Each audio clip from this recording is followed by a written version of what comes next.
எல்லாருக்கும் வணக்கம். ஹபீபி பார்த்தப்போ இங்கே இருக்கிற எல்லாரும் சொன்ன மாதிரி எனக்குமே வந்து அது ரொம்ப ஒரு முக்கியமான படமாக பட்டுச்சு. இது ஒரு முதல் சினிமா அப்படின்ற மாதிரி இருந்தது. தமிழில் இந்த ஸ்பேஸில் ஒரு ஃபில்ம் இது வரைக்கும் நம்ம பார்த்ததில்லை. நம்ம ஒரு ஒரு முஸ்லீம் ஹவுஸ் ஹோல்டுக்குள்ளே இந்த இவ்வளவு நுட்பமான ஒரு ஜெனரேஷ்னல் டிஃப்ரென்சஸையும் ஒரு மேல் ஃபீமேல் ரிலேஷன்ஷிப்பையும் ஈக்குவேஷனையும் அவங்களுடைய கஸ்டம்ஸையும் ப்ராக்டிசஸையும் இந்த அளவுக்கு பதிவு பண்ணி ஒரு ஸ்லைஸ் ஆஃப் லைஃப் ஃபில்ம் நம்ம பார்த்தது கிடையாது. இதுக்குள்ளே அவங்களுடைய வாழ்வியல், அவங்களுடைய கனவுகள், அவங்களுடைய இழப்புகள், வலிகள், சந்தோஷங்கள் எல்லாமுமே இருக்குது. அண்ட் இது ஒரு ஒரு பீரியடுக்குள்ளே இருந்து பேசுகிற ஒரு படமாக இருந்தாலும் இன்றைக்கி வரைக்கும் ரெலவெண்ட்டாக இருக்கிற ஒரு ஃபில்மாக இருக்குது இது. அது பேசுகிற அரசியல் அரசியல்னு அது லவுடாக இல்லை. இது வந்து ஒரு ஃபேமிலிக்குள்ளே இருக்கிற ஒரு ஹைராக்கி இருக்கு இல்லையா, அது விமர்சனப்படுத்துகிற விதத்திலிருந்து அத்தனையுமே வந்து ரொம்ப ஸ்பெஷலாக இருந்தது. மீராவினுடைய ஒரு ஒரு என்ன சொல்கிறது, ஒரு ஸ்ட்ராங் ஸ்டெப் அஹெட்டாக பார்க்குறேன் நான் இதை. அவர் இங்கேருந்து இன்னும் மேலும் ரொம்ப ஸ்ட்ராங்காக தொடர்ந்து ஃபங்க்ஷன் பண்ணுவார்னு நான் நம்புகிறேன். அண்ட் இந்த படத்துடைய காஸ்ட் வந்து ரொம்ப ரொம்ப ஸ்பெஷலாக நான் ஃபீல் பண்ணுறேன். ஏன்னா இதிலிருந்து ஒவ்வொரு மனிதருமே அதை எனக்கு வந்து ஆர்டிஸ்டாகவே தெரியல, அந்த அங்கே வாழ்ந்த மனிதர்களாகவே தெரிஞ்சாங்க. எனக்கு கஸ்தூரிராஜா சாரை முன்னாடியே தெரியுன்றதால தான் வந்து அவரை நான் வந்து கஸ்தூரிராஜா சார் நல்லா நடிச்சிருக்காங்களே அப்படின்ற மாதிரி இருந்தது எனக்கு. இல்லைன்னா அந்த குடும்பத்தினுடைய ஒரு தலைவனுடைய அந்த அவருடைய அக்கறைன்ற பேரில் இருக்கிற அந்த ஈகோவும் அதுவும் எல்லாமும் சேர்ந்து அவர் வந்து அந்த கதாபாத்திரமாகவே இருந்தார். அண்ட் எல்லாருமே அப்படி தான் இருந்தாங்க. அண்ட் டெக்னிக்கல் டீம் எல்லாருமே வந்து ரொம்ப நல்லா ஒர்க் பண்ணியிருந்தாங்க. இந்த படத்தினுடைய வெற்றிக்கு என்னுடைய வாழ்த்துக்கள். நன்றி. மீராக்கு ஒரு special congratulations from me also. Thank you. வணக்கம் எல்லாருக்கும். அவங்க என் பேரை மாற்றி சொல்லிட்டாங்க, சேரன் அப்படின்னு. என் பேர் சம்சுதீன். நேற்று நைட்டில் இருந்து நேற்று தான் நான் ஹபீபி படம் பார்த்தேன். என் பேரை நான் சம்சுதீனாக நான் ஃபீல் பண்ணுற மாதிரி ஆயிடுச்சு. ஒரு முஸ்லீம் குடும்பத்துக்குள்ளே, அந்த கிராமத்துக்குள்ளே, அந்த உறவுகளுக்குள்ளே, அந்த கல்ச்சர் அதுக்குள்ளே நான் அப்படியே என்னை உள்ளே கூட்டிகிட்டு போயிட்டு இப்போ வரைக்கும் என்னால் அந்த படத்துலேருந்து வெளியே வரவே முடியல. எனக்கு எப்போ பார்த்தாலும் எல்லோரும் தொப்பியோடு இருக்காங்க, தாடியோடு இருக்காங்க, புர்காவோடு இருக்காங்க. எல்லாருமே எனக்கு அப்படியே தெரியுறாங்க. நான் முதல் முறையாக என் கிரெடிட்ஸ் ரோலிங் டைட்டில் போகும்போது அதில் இருக்கிற ஒவ்வொரு கேரக்டரோட பேர்களையும் படிக்கும்போது எனக்கு அவங்களுக்கெல்லாம் அவங்களோட எனக்கு ஒரு கனெக்ட் இருக்கிற மாதிரி ஃபீல் ஆச்சு. ஏன்னா அத்தனை பேர் தான் சேர்ந்து மீரா கதிரவனுக்கு சப்போர்ட் பண்ணி இந்த திரைப்படத்தை உருவாக்கியிருக்காங்க. ஸோ ரொம்ப அற்புதமான ஒரு படைப்பு இது. நல்ல படம். இது வந்து வெற்றி அடையணும், கமர்ஷியல் சினிமாவுக்கு நடுவில் இது ஜெயிச்சிடணும் அப்படின்லாம் ஒரு நார்மல் வார்த்தைகள் இல்லாமல் இதுதான் படம் அப்படின்னு எனக்கு சொல்ல தோணுது. இதுதான் படம். இப்படி படத்தை எடுக்கிறதுக்கு தான் ஒவ்வொரு இயக்குனரும் சென்னை நோக்கி வரணும். இப்படிப்பட்ட படத்தை எடுக்கிறதுக்கு தான் ஒவ்வொரு இயக்குனரும் சென்னை நோக்கி வரணும் அப்படின்னு எனக்கு சொல்ல தோணுது. லைட் ஓகேயா? நோ நோ நோ நோ இவ்வளோ கெட்டு போச்சு. சரி. அண்ட் இதை பார்த்ததுக்கப்புறம் எனக்கு என்னென்னா, ஒரு இயக்குனர், நான் நிறையா படங்கள் பார்க்குறேன், நிறையா நல்ல படங்கள் எடுத்திருக்காங்க, நிறையா நல்ல இயக்குனர்கள் உருவாகியிருக்காங்க. தங்கலான் பார்க்கும்போது நான் ரஞ்சித்துக்கு ஃபோன் பண்ணி அவ்வளோ பேசினேன் அந்த உழைப்பை பற்றி. ஆனால் ஒரு கடந்த 10 வருஷத்தில் ஒரு கதைக்குள்ளே இவ்வளவு இன்வால்வ் ஆகி இவ்வளவு கேரக்டர்ஸை அவ்வளவு இயல்பாக உருவாக்கி ஒவ்வொரு கேரக்டரையும் உயிரோட்டமாக மாற்றி நம்மளை நம்ப வச்சு அந்த கிராமத்துக்குள்ளே நம்மளே உள்ளே போக வைக்கிறதுக்கு அந்த மீரா கதிரோட உழைப்பு வந்து ஹாட்ஸ் ஆஃப். அவ்வளவு உழைச்சிருக்காரு அந்த படத்துக்கு. ஒவ்வொரு ஃப்ரேம்லையும் உழைச்சிருக்காரு. ஒவ்வொரு ஃப்ரேம் நம்ம வந்து சில படங்கள் பார்ப்போம், ஒரு 10 சீன் நல்லா பண்ணியிருப்பாங்க, ஒரு 5 சீன் நல்லா பண்ணியிருப்பாங்க, பட்ஜெட்லேயே சொல்லுவாங்க 5 சீன் நல்லா எடுங்க சார், மிச்சம்லாம் சூட்டிருக்கம்பாங்க. ஆனால் அப்படி சினிமா நமக்கு எடுக்க தெரியாது. ஆனால் அதை தாண்டி மீரா கதிரவனோட படங்களில் இது வந்து த பீக், அவரோட பெஸ்ட்டு ஃபிலிம் அப்படின்னா இதுக்கு மேலே அவர் இன்னொரு படம் எடுக்கணும், அது எனக்கு ஆசை தான். ஆனால் இந்த படம் என்னை வந்து அவ்வளவு பிரமிக்க வச்சிருச்சு. ஏன்னா அது ஒரு நாவல் மாதிரி இருக்குது. அந்த படம் வந்து திரைக்கதை வந்து பார்த்தீங்கன்னா ஒரு சூறக்காத்து மாதிரி இருக்குது. எந்த பக்கம் திரும்புது, எந்த பக்கம் போகுது, எந்த சீன் மாறுது, எந்த கேரக்டர் எப்படி பேச போகுது, நோபடிஸ் கெஸ். நீங்கள் இதுதான் இதுக்கப்புறம் நடக்க போகுதுன்னு ஒருத்தர் கெஸ் பண்ணவே முடியாது. அந்த அளவுக்காக ஸ்க்ரீன் பிளேயில் நம்ம நினைப்போம் இதுதான் வரப்போகுது அப்படின்னு. ஆனால் வேறு ஒன்று வரும். ஆனால் அதை நம்ம நினச்சதை விட பிரமாதமாக இருக்கும். அவங்க பேசுகிற டயலாக்லேருந்து ஒன்று பிரமாதமாக இருக்கும். இந்த படம் வந்து ஒரு வாழ்வியல், 30 வருஷ வாழ்வியலில் ஒரு மனிதன் 30 வருஷத்துக்கு முன்னாடி எங்கே இருந்தான், 30 வருஷத்துக்கு அப்புறம் இங்கே இருக்கான். 30 வருஷத்துக்கு முன்னாடி ஒரு ஆணிடம் ஒரு பெண் எதை பேச தயங்கினால், அது ஒரு 30 வருஷத்துக்கு அப்புறம் அந்த ஆண்கிட்ட அந்த பெண் எதை தைரியமாக பேசுகிறா. அதுக்கான காரணம் படிப்பு, பொருளாதாரம், முன்னேற்றம். இது எல்லாம் ஒரு மக்களை வந்து எந்த இடத்துல வளர்த்துருக்கு. பெண் உரிமைன்னு பேசுகிறோம், பெண் உரிமையை கொடுக்கறதில்ல.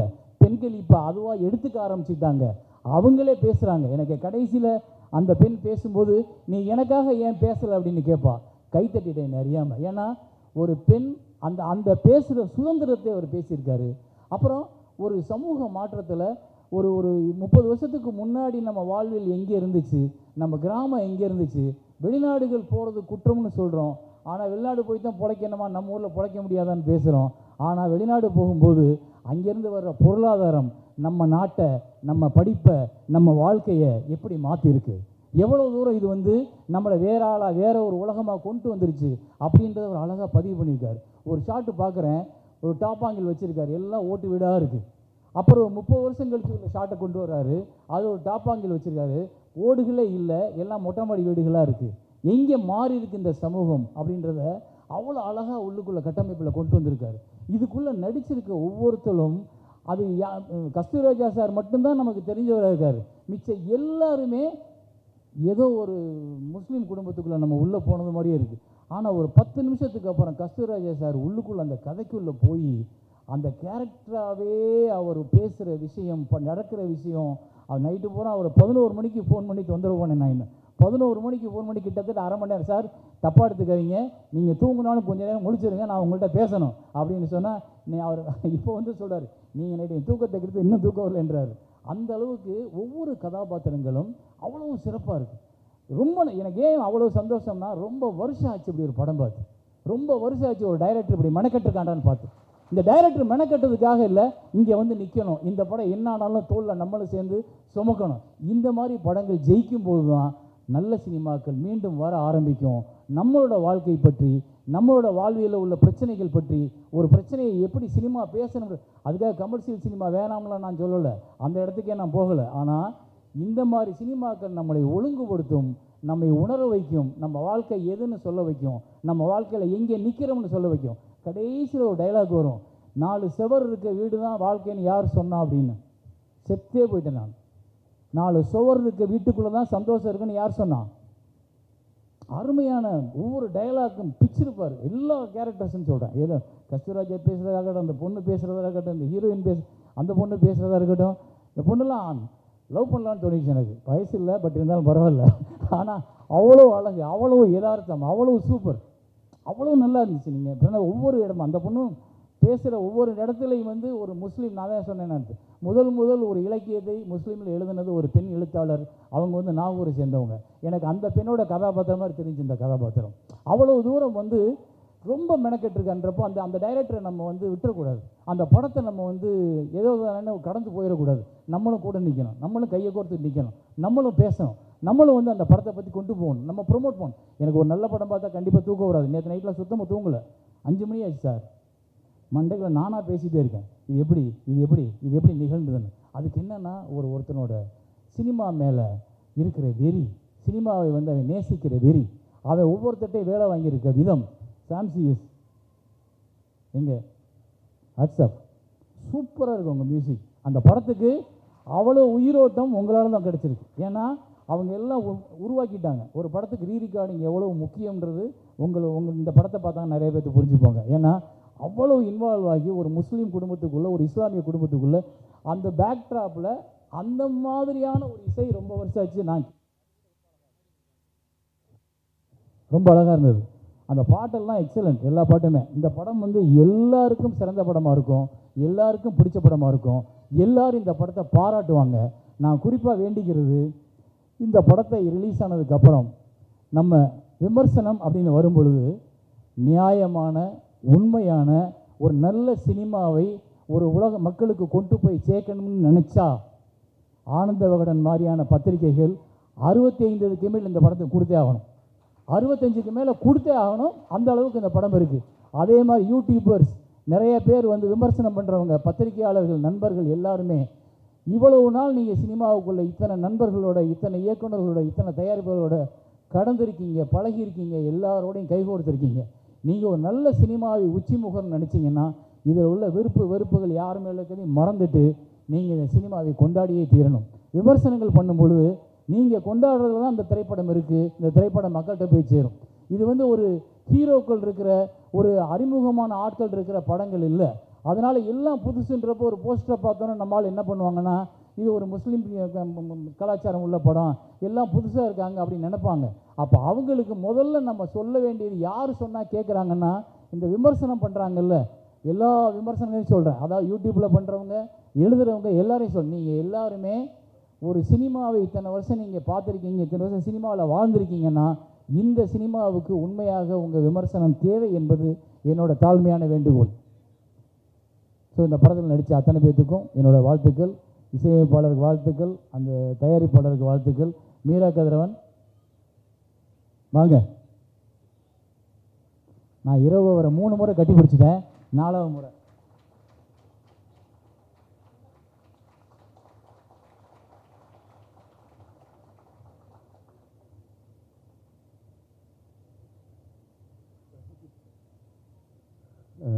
பேசணும் நிறைய. இப்போ இந்த ஹபீபி இப்படி வந்திருக்குன்னா சேரன் சார் வந்து போட்ட பாதை. தமிழ் சினிமாவில் ஆகச்சிறந்த ஒரு ஃபிலிம் மேக்கர். அவருடைய படங்கள் பார்த்தா நாங்கள் வந்து இன்ஸ்பயர் ஆகி இந்த இடத்துக்கு வந்திருக்கிறோம். சேரன் சார் வந்து ஆக்சுவலி அவரெல்லாம் சந்திக்க மாட்டோமான்னு நான் ஏங்கியிருக்கிறேன். வந்து இன்றைக்கி அவர் வாயால் நான் இவ்வளோ கேட்குறதுங்கிறது வந்து இறைவன் மிகப்பெரியவன். நன்றி. ரொம்ப ரொம்ப மகிழ்ச்சியாக இருக்குது, ரொம்ப சந்தோஷமாக இருக்குது அந்த மேடையில் நிற்கிறதுக்கு. நான் பார்த்த மிகச்சிறந்த படங்கள் தமிழில் அப்படின்னு பார்த்தா ஹபீபி நிச்சயமாக முதலிடத்தில் இருக்கும். எனக்கு ரொம்ப ரொம்ப மகிழ்ச்சியாக இருக்குது. நான் படம் பார்த்து என்னோடய நண்பர்கள் நிறைய இயக்குநர்களோட படம் பார்த்துட்டு எல்லோரும் போனதுக்கப்புறம் 1 மணி நேரம் மீராட்ட உட்காந்து பேசினேன். எனக்கு ரொம்ப ஒரு புது சினிமா பார்த்த மாதிரி இருந்துச்சு. ஏன் அப்படின்னா வந்து நான் பழனி, நான் பிறந்து வளர்ந்தது. என்னோட படித்த நண்பர்கள் யாருமே வந்து இஸ்லாமிய நண்பர்கள் கிடையாது. எனக்கு வந்து இஸ்லாமிய நண்பர்கள் அப்படின்னா நான் சினிமாவுக்கு வந்து இயக்குனர் ஆனதுக்கப்புறம் அஸ்லாமும் மீராவும் மட்டும்தான் எனக்கு இஸ்லாமிய நண்பர்கள். ஸோ எனக்கு அந்த லைஃப்பை பற்றி சுத்தமாக தெரியாது. எனக்கு அந்த லைஃப்பை பார்க்கும்போது ரொம்ப பிரமிப்பாக இருந்துச்சு, ரொம்ப புதுசாக இருந்துச்சு. படம் பார்த்து வந்ததுக்கப்புறம் வந்து நான் வந்து பசிராஜா சார்ட்டு ரொம்ப நேரம் ஃபோனில் பேசிகிட்டு இருந்தேன். ஹீரோக்கு ரொம்ப நேரம் ஃபோனில் பேசிகிட்டு இருந்தேன். ரொம்ப மகிழ்ச்சியாக இருந்துச்சு. ரொம்ப ரொம்ப முக்கியமாக ஒரு விஷயத்தை மட்டும் சொல்லிக்கிறேன். இது முஸ்லீம் சகோதரர்கள் பார்க்க வேண்டிய திரைப்படம் கிடையாது.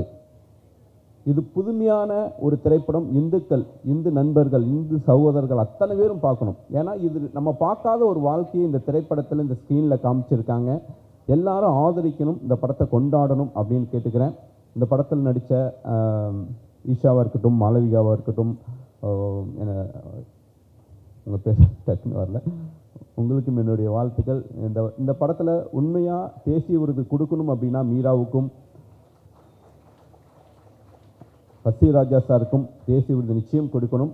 இந்த படத்தில் வந்து சித்தி கேரக்டர் ஒருத்தவங்க நடிச்சிருப்பாங்க. அவங்களுக்கு நிச்சயம் இந்த படத்தில் ஒரு தேசிய விருது கொடுக்கணும். ஏன்னா ரொம்ப ரொம்ப ஒரு கேரக்டர் ஆர்டிஸ்ட்டாக ரொம்ப பிரமாதமாக பண்ணியிருந்தாங்க. அவங்க ஹீரோட்ட நகை கொடுக்குற சீன்லாம் நான் டப்புன்னு அழுதுட்டேன். இது மாதிரி 100 சீன் பார்த்துருக்கலாம், ஆனால் அந்த சீன் வந்து அவ்வளோ வேல்யூபுளாக அவ்வளோ உண்மையாக இருந்துச்சு. ஸோ அவங்களுக்கும் என்னுடைய வாழ்த்துக்களை தெரிவிச்சுக்கிறேன். நிச்சயம் சிஎம் ஷாமுடைய படங்களில் பெஸ்ட்டு ரீரெக்கார்டிங் இந்த திரைப்படம் தான். Outstanding brother. எனக்கு ரொம்ப ஆச்சரியமாக இருந்துச்சு. இப்படி ஒரு கல்ச்சரை, இந்த கல்ச்சருக்குள்ளேருந்து ஒரு மியூசிக்கை வெளியெடுத்து அதுக்கு நீங்கள் ரொம்ப நீங்கள் வந்து புஷ்பாக்கெலாம் நீங்கள் ஒர்க் பண்ணதை விட இதில் பல மடங்கு இதுக்கு மெனக்கெட்டிருப்பீங்க எனக்கு தெரியும். ஏன்னா அவ்வளோ சவுண்டு வெரைட்டி இருக்குது. ஏன்னா நம்ம பார்க்காத கேட்காத அவ்வளோ சவுண்டுகள் நீங்கள் ஸ்க்ரீனுக்குள்ளே கொண்டு வந்து அதை கோர்த்து நீங்கள் வந்து ஸ்க்ரீனில் சொன்னது வந்து ரொம்ப ஆச்சரியம். நிச்சயம் இந்த திரைப்படத்துக்கு உங்களுக்கு தேசிய விருது கிடைக்கணும்னு நான் மனசார கடவுளை வேண்டிக்கிறேன். இந்த திரைப்படத்தில் ஒர்க் பண்ண எல்லாருக்கும் என்னுடைய வாழ்த்துக்கள். மீரா உன்னுடைய பெரிய ஃபேன். மீராவை பற்றி எல்லாரும் பாராட்டிட்டாங்க. ஒரு நண்பனாக ஜெயிக்கணும்னு ஆசைப்பட்றேன். மறுபடியும் சொல்கிறேன், அந்த கிளைமேட் ஷாட் அப்படி முடிக்காத, உன் காலை விழுந்து கேட்குறேன்னு அன்றைக்கே கேட்டேன் நான். ஒரு ஷாட்டாவது எக்ஸ்டெண்ட் பண்ணு. இந்த திரைப்படம் வந்து வெற்றி பெறணும். உன்னுடைய மனைவி, உன்னுடைய குழந்தைகள் நல்லா இருக்கணும். அவங்களுடைய சப்போர்ட்டு தான் நீ இந்த இடத்துல நின்றுட்டுருக்க. இந்த படம் வணிக ரீதியாக மிகப்பெரிய வெற்றி அடையணும்னு எல்லா உள்ள இறைவனை வேண்டிக்கிறேன். Thank you so much.